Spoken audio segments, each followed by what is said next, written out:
There are some people who think that if they stop going to the gym, their muscles will magically get converted into fat.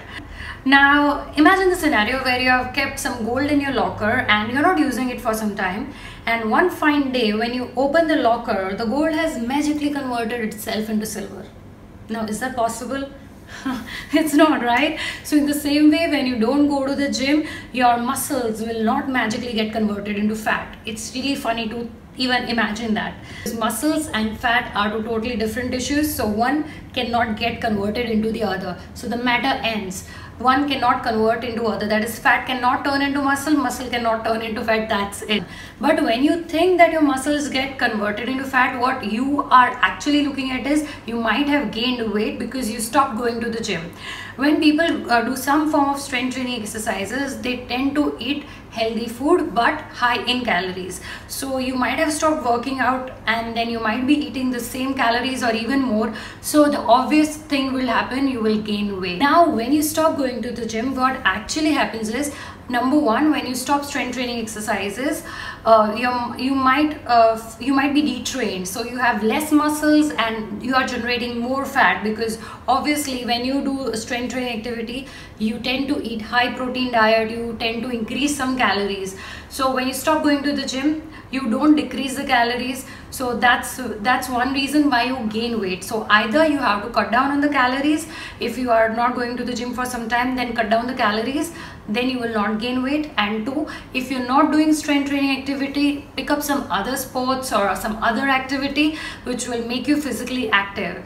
So there is no other choice, but you have to be active at least 6 days a week, and that's how you maintain the muscles that you already have developed in the gym.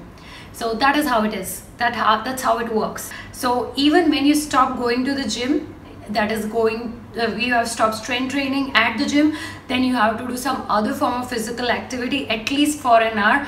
I will suggest every single day, but not if every single day, then at least 6 days in a week. So it is a must that you do some form of exercise, be it strength training, cardio, even body weight exercises, swimming, something. So that way you have to move, because our body was designed to move. So you have to basically move every single day. But I would really recommend that you don't stop going to the gym at all, because when you go to the gym, you build more muscles, and the more muscles you have, it helps you look good, it helps you burn more fat, it boosts your BMR. So even when you're resting, you're burning more calories. So it's not just for your looks, not just for the way you feel, but also it makes you happier, confident, and you'll really become a more positive person. Let me know if you have any other queries, any other doubts. I'll be really happy to help you out. I try my best to help you out. If you like this video, if you think that my videos are informative, meaningful and fun, make sure that you subscribe to my YouTube channel, youtube.com/sapnavis, that is youtube.com/sapnavyas. Make sure that you subscribe to my YouTube channel, or else I'll haunt you in your dreams. Love you. Stay up.